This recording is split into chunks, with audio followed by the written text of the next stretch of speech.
Pour être monétisé sur YouTube, il faut soit avoir 1000 abonnés et 4000 heures de visionnage les 12 derniers mois, ou alors avoir 1000 abonnés et 10 millions de vues short les 90 derniers jours. Dans le cadre de cette vidéo, on va beaucoup plus se concentrer sur le premier critère, à savoir 1000 abonnés et 4000 heures de visionnage, et se demander pourquoi est-ce que YouTube exige, en plus d'avoir 1000 abonnés, qui d'ailleurs est extrêmement compliqué à avoir.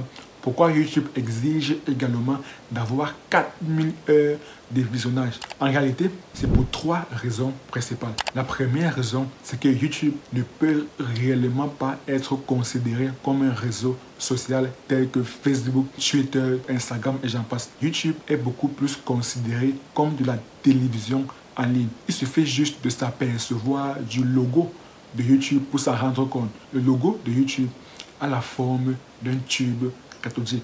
Car lors de la création de YouTube en 2005, la plupart des téléviseurs avaient la forme d'un tube cathodique. Donc dès la création de YouTube, les concepteurs de l'application ont voulu faire en sorte que la plupart des personnes délaissent la télévision traditionnelle pour se concentrer beaucoup plus vers YouTube. La raison pour laquelle le but premier lors de la création de YouTube était d'être un site de partage de vidéos, ou du moins d'être une plateforme où des personnes seraient en mesure de consommer énormément de vidéos que d'autres personnes auront partagées, ou même que même les créateurs de contenu auraient partagé pour d'autres personnes. Donc clairement d'être un site, d'être une plateforme où tout le monde pourrait regarder des vidéos partagées par d'autres personnes. C'était ça le véritable objectif de YouTube lors de sa création en 2005. La deuxième raison, c'est que YouTube étant considéré comme la télévision, les gens viennent de plus en plus sur YouTube pour consommer des émissions longues. C'est d'ailleurs la raison pour laquelle en 2023, YouTube a décidé d'instaurer la fonctionnalité podcast de manière à permettre à ce que les gens restent encore beaucoup plus longtemps sur la plateforme afin de les fidéliser. Car n'oublions pas, le but de tout réseau social est de conserver le maximum de personnes sur la plateforme en question le plus longtemps possible. Ça, c'est le but de YouTube, c'est le même but de Facebook, c'est le même but de Instagram, c'est le même but de Twitter, le même but de TikTok.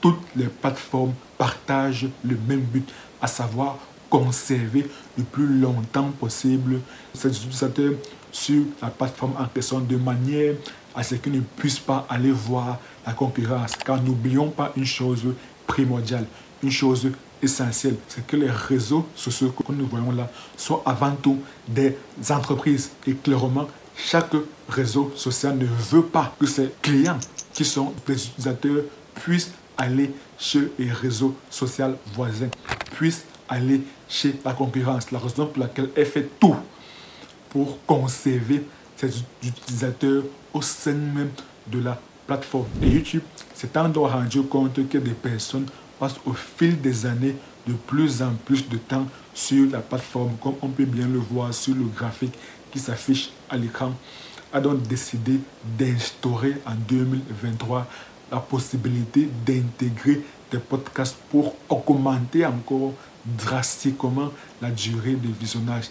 Et clairement, c'était une très très bonne stratégie. La troisième raison, c'est tout simplement que YouTube est la plateforme qui rémunère le mieux parmi tous les réseaux sociaux. Clairement, YouTube est la plateforme qui rémunère le mieux les créateurs de contenu. C'est la raison pour laquelle elle exige au préalable que votre audience soit fidèle à vous. Car n'oublions pas une chose très très importante, primordiale, essentielle, c'est que le but d'un créateur de contenu consiste à créer une communauté de fans. Et cela est encore beaucoup plus vrai sur YouTube. Car sur YouTube, étant donné qu'il s'agit des vidéos longues, des émissions longues, alors votre audience aura beaucoup plus de temps à s'attacher à votre personnalité.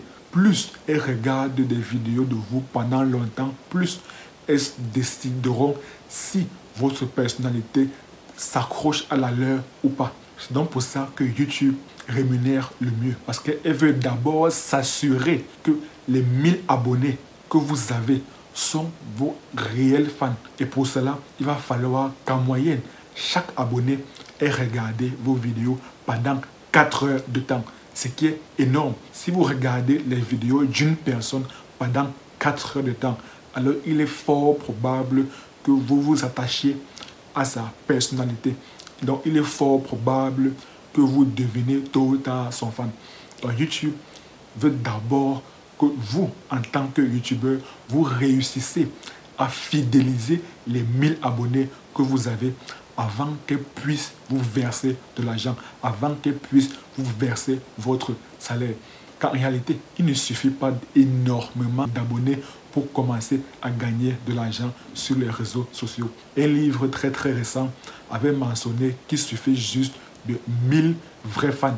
Il suffit juste d'avoir 1000 vrais fans pour commencer à générer des sommes astronomiques sur les réseaux sociaux.